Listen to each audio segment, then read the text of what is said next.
All right, dedicated UPSC aspirants, welcome back for part 2 of our March 13th, 2025 deep dive. Yeah, think of this as your daily dose of UPSC Current Affairs prep. As always, we've sifted through the day's news to bring you the most relevant insights you know for acing those tricky UPSC questions.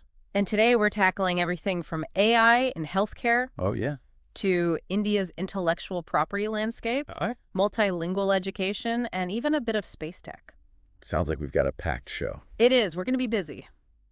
All right, so let's kick things off with, something that's making headlines in the global healthcare scene right now. Okay.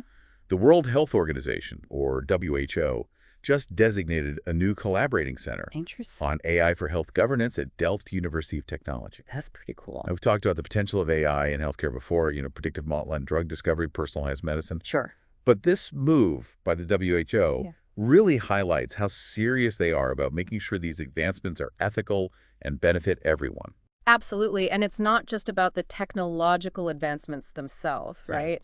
It's about ensuring they're deployed responsibly and equitably. Yeah. The WHO has outlined 6 core principles for AI in healthcare: Okay. autonomy, well-being, inclusivity, transparency, explainability, and responsiveness. Wow. That's a lot to remember. It is, but what's fascinating here is that these principles directly mirror many of the ethical dilemmas you'll encounter in the UPSC ethics papers. You're right. That's a great point. This isn't just some abstract concept. Yeah. It's directly applicable to the exam and, more importantly, to the real-world challenges that policymakers are going to face. Right. But here's the thing. When we talk about AI in healthcare, particularly in a country as diverse as India, don't concerns about data security and potential algorithmic bias come into play? Of course, that's a crucial consideration. I mean, imagine the sheer volume of sensitive medical data Right. these AI systems will handle. And it's something that policymakers are grappling with right now. So are we talking about like a digital divide in healthcare? Potentially, think about it, an algorithm trained on a data set that doesn't reflect India's diverse population could end up perpetuating existing healthcare disparities. Oh, I see what you mean. So it's not just about access to technology. It's about making sure the technology itself is fair. Exactly. It underscores the need for robust data governance frameworks and a nuanced understanding of how algorithmic bias can manifest in real-world scenarios. Okay, so this is something that any UPSC aspirant should pay attention to. Oh, for sure. Is this whole thing just a huge wave of technological advancement crashing into our existing systems, and we're just figuring out how to ride it without getting wiped out? I think that's a great analogy, and it brings us to a larger point that any UPSC aspirant should pay attention to. Okay. The whole debate around AI regulation is just heating up. Oh, this is interesting. It's a rapidly evolving field, and the legal framework needs to keep pace, especially in a country like India, where AI has the potential to transform healthcare. But also comes with unique challenges, right? Exactly. I see what you mean. It's complex. Okay, so speaking of navigating complex systems, let's shift gears and dive into the world of intellectual property. Sounds good. Now, I know this might not sound as flashy as AI or space tech, Right. but trust me, it's equally crucial for the UPSC exam Oh, absolutely. and for understanding India's economic trajectory. It absolutely is. And there's a lot happening on this front. Really? Did you know that India has witnessed a dramatic surge in intellectual property filings in recent years? Really? I have to admit, I there's a hadn't lot. caught that. Give me the highlights. What kind of numbers are we talking about here? Well, over the last decade, patent applications from India have more than doubled. Trademark filings have grown by an incredible 2.5 times, and design filings have skyrocketed by more than threefold. Wow, that's huge. It's a clear indicator that innovation is booming in India, but to fully grasp the significance of this, we need to understand the different types of intellectual property: patents, trademarks, industrial designs, geographical indications, and copyrights. Each plays a unique role in protecting innovation and creativity. Okay, you've definitely piqued my curiosity now. Right. But it's not just about what's happening within India, right? Right. Intellectual property is inherently global. Yeah. So how does India fit into the international IP landscape? What are the key treaties and agreements that UPSC aspirants need to know about? You're spot on. In today's interconnected world, understanding the global context of intellectual property is crucial. One key treaty is the Patent Cooperation Treaty, or PCT. PCT. Yeah, it allows inventors to seek patent protection in multiple countries with a single international application. Oh, that's good. As a member of the PCT, India benefits greatly from this system. Right, that makes sense. So it's like a shortcut for Indian innovators to protect their inventions globally. Exactly. Okay, but about trademarks? I remember something called the Madrid Protocol.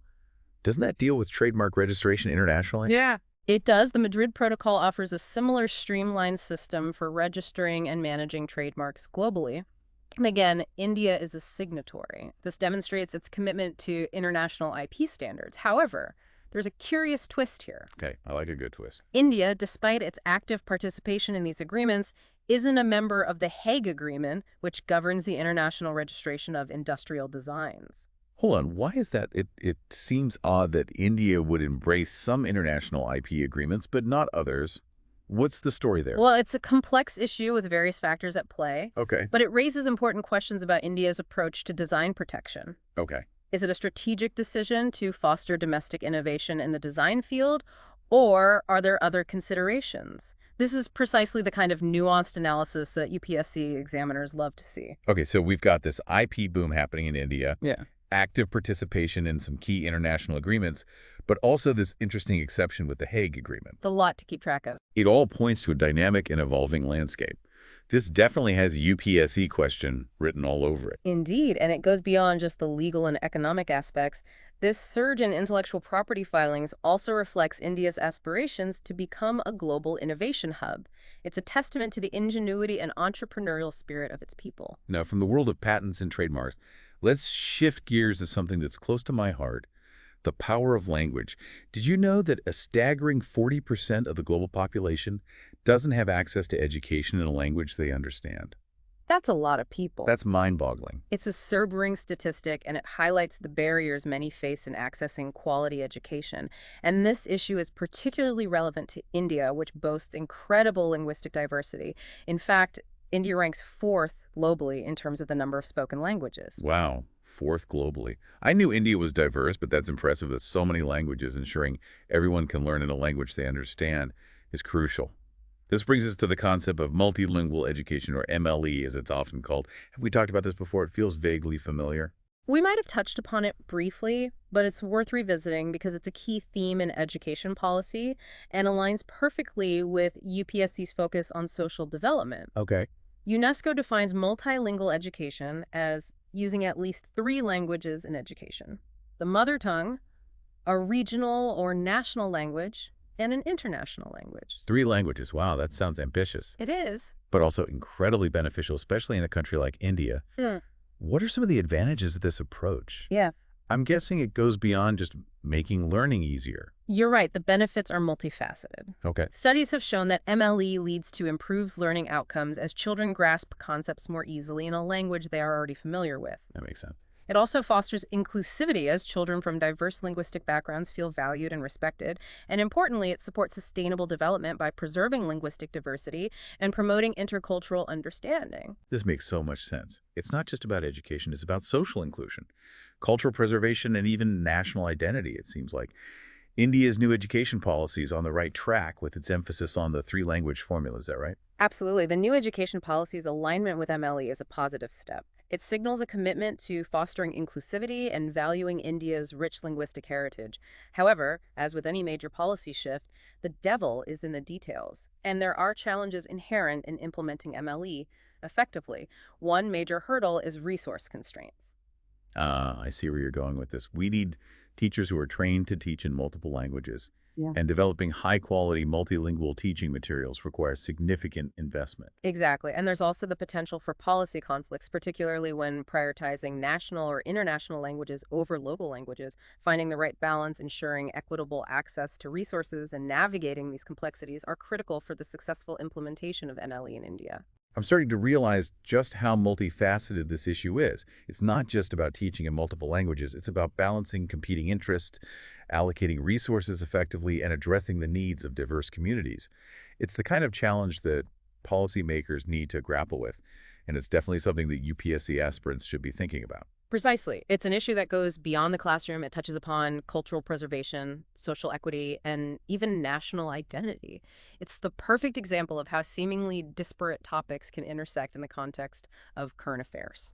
All right, from the complexities of language and education, let's blast off into the realm of space.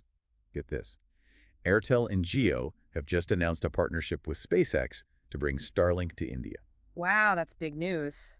Now, we've all heard about Starlink, but for those who need a refresher, what exactly is it and why is this partnership such a big deal? Imagine high-speed, low-latency broadband internet access virtually anywhere on the planet, even in the most remote corners of India. That sounds amazing. That's the promise of Starlink, SpaceX's ambitious satellite internet constellation. This partnership with Airtel and Jio is a game changer because it brings this revolutionary technology to one of the world's largest and most digitally diverse populations. Okay, so we're talking about bridging the digital divide, connecting rural communities, providing internet access to areas with limited infrastructure.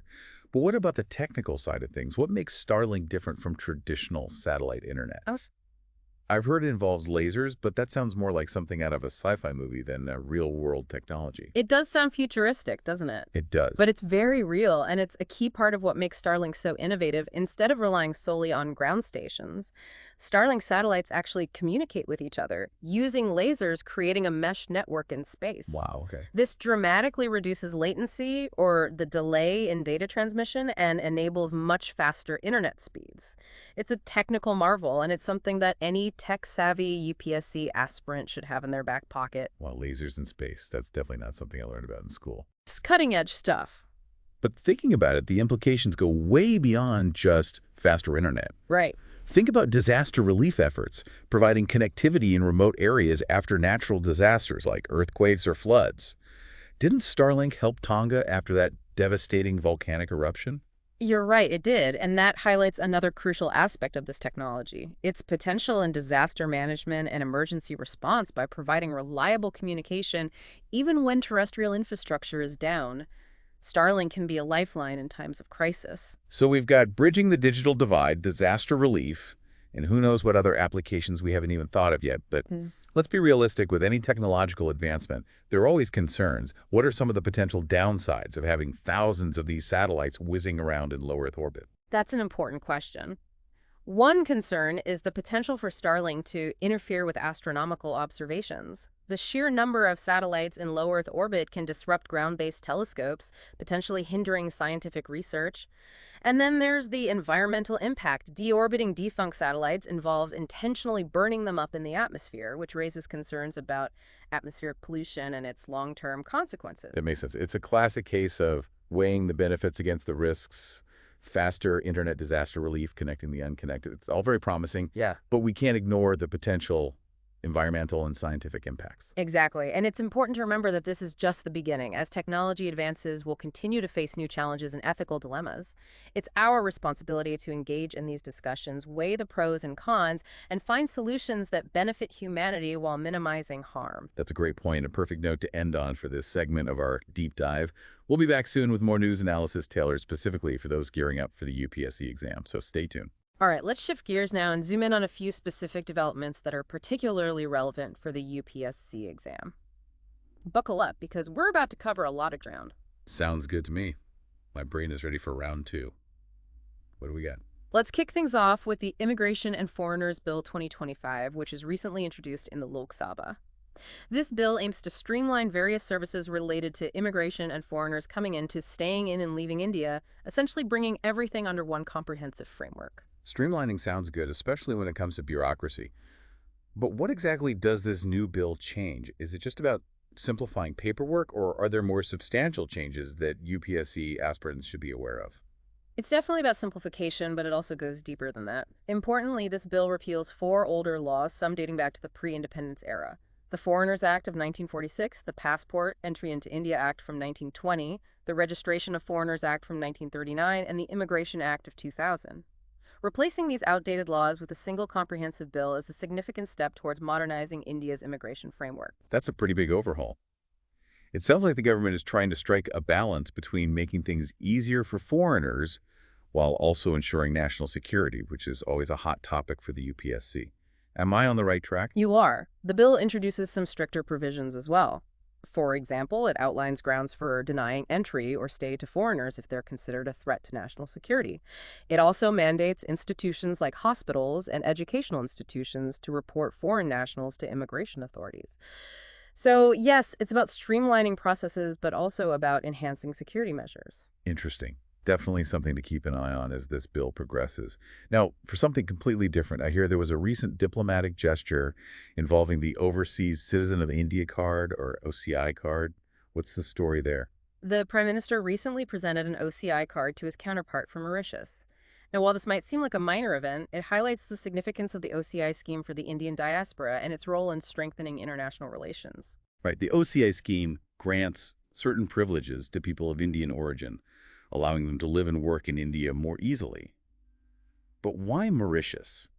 Is there something special about the relationship between India and Mauritius that makes this gesture particularly noteworthy? India and Mauritius have historically enjoyed strong ties, both culturally and economically. The fact that the Prime Minister personally handed over the card to the Mauritian PM signifies the importance India places on this relationship.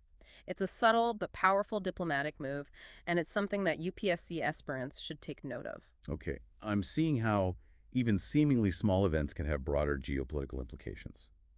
Now let's bring it back home and talk about some recent infrastructure developments in India. Yeah. Here the cabinet just approved some major ropeway projects in Uttarakhand specifically for Kedarnath and Hemkund Sahib. This falls under the Parvatmala Paridana, right? Didn't we discuss this in a previous episode? We did. It's always good to revisit important initiatives, and this one definitely qualifies. As you mentioned, these projects are part of the Parvatmala Pariyojana, an ambitious scheme aimed at boosting connectivity in hilly areas, particularly in the Himalayas. Right. It's all about using ropeways to improve access to remote regions, promote tourism, and minimize the environmental impact compared to traditional roads. Yeah. So are these newly approved projects in Uttarakhand just a continuation of that larger strategy? Exactly. These two projects highlight how the government is using infrastructure development to boost both tourism and the local economy in these mountainous regions. It's a classic example of a development project with multiple objectives promoting tourism, enhancing connectivity, and stimulating economic growth while minimizing environmental impact. Okay, so we've got economic development, infrastructure, environmental considerations, all classic UPSC themes rolled into one. Now, for something a bit more serious, I understand the Ministry of Home Affairs has declared a Jammu and Kashmir-based organization unlawful and imposed a ban on it under the Unlawful Activities Prevention Act, or UAPA. That's right. The UAPA is a powerful tool the government uses to combat terrorism and maintain internal security. This recent ban highlights the ongoing challenges in Jammu and Kashmir and the government's efforts to counter those who threaten peace and stability in the region. So understanding the provisions of the UAPA and its application is pretty important for UPSC aspirants, right? Especially since questions related to internal security and counterterrorism often pop up on the exam. Absolutely. Knowing the ins and outs of the UAPA, its history, and the debates surrounding its use are essential for anyone preparing for the UPSC. All right, moving from internal security to international cooperation, I hear India has signed a new agreement with Armenia. What's the focus of this collaboration? This Memorandum of Understanding focuses on collaboration in the field of medical product regulation. It's an interesting development because it shows India's growing role in shaping global health standards. So we're talking about ensuring the safety and efficacy of medical products, sharing best practices, that sort of thing. Precisely. This MOU could serve as a model for future collaborations, facilitating the exchange of knowledge and expertise between countries. It's a good example of how international cooperation can play a vital role in addressing global health challenges. From medical products to maritime trade, the Lok Sabha just passed the Bills of Lading Bill 2025. Now, I'll admit this sounds a bit dry, but I have a feeling there's more to it than meets the eye. Fill me in. What's the significance of this bill? You're right, it might not sound glamorous, but this bill is actually quite significant. It updates a very old law, the Indian Bills of Lading Act from 1856, enacted during the colonial period. The new bill simplifies shipping processes, reduces the risk of disputes, and aims to boost India's participation in global trade. So it's all about modernizing and streamlining regulations to improve efficiency and competitiveness. Classic economic reform stuff. But why is this particular bill dealing with something as specific as bills of lading relevant for the UPSC exam? It's a great example of how seemingly technical topics can have broader implications. This bill reflects India's efforts to improve ease of doing business, enhance its maritime trade, and strengthen its position in the global economy. It's about connecting the dots between legal reforms and economic outcomes. Okay, I'm starting to see how even the nitty-gritty details of legislation can be relevant for the UPSC. Yeah. Now let's talk about something a bit more appealing. I hear there's been a breakthrough in food technology, something about gene-edited bananas.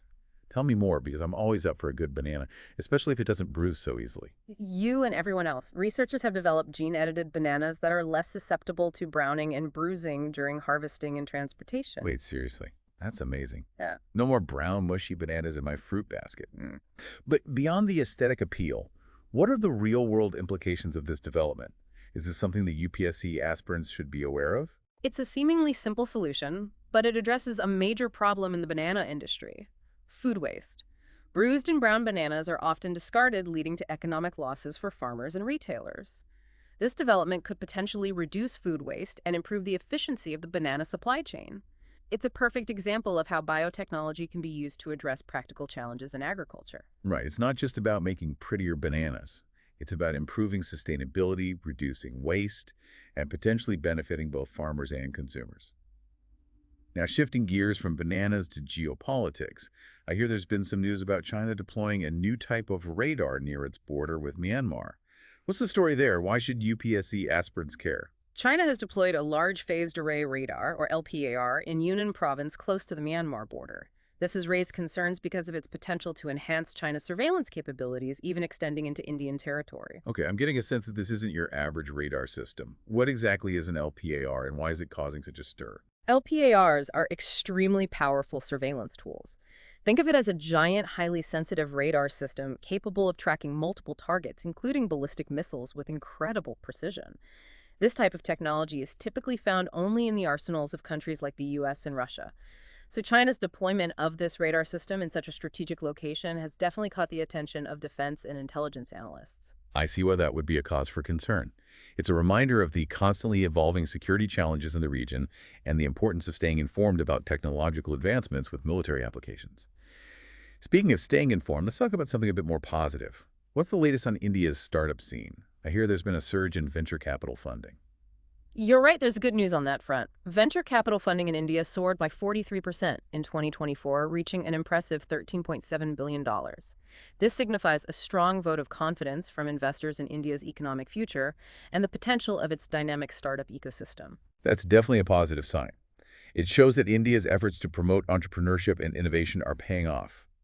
But what are the key factors driving this growth? What makes India such an attractive destination for venture capitalists? Several factors are at play. India has a large and young population, a rapidly growing middle class, and a vibrant tech scene. The government has also implemented various initiatives to support startups and create a more favorable business environment. This combination of factors has made India a hotbed for innovation and entrepreneurship. Okay, so it's a combination of demographics, economic growth, a supportive policy environment, and the sheer energy and creativity of Indian entrepreneurs. Now let's switch gears from venture capital to public health. I understand there's been some progress with the 7525 initiative aimed at tackling hypertension and diabetes. What's the latest on that? The 7525 initiative is showing promising results. This program aims to provide treatment for hypertension and diabetes to 75 million people by December 2025, utilizing a network of primary health centers. That's an ambitious goal. But why focus specifically on hypertension and diabetes? What's the rationale behind this targeted approach? Hypertension and diabetes are major health challenges in India, contributing to a growing burden of non-communicable diseases. These conditions often go undiagnosed and untreated, particularly in rural areas. The 725 initiative aims to address this gap by providing accessible and affordable treatment options at the grassroots level. So it's about leveraging existing healthcare infrastructure, primary health centers, to reach those who need it most. It's a great example of a targeted public health intervention that could have a significant impact on improving health outcomes for millions of people. Now, from public health to international disputes, let's talk about the Chagos Archipelago, India. Recently,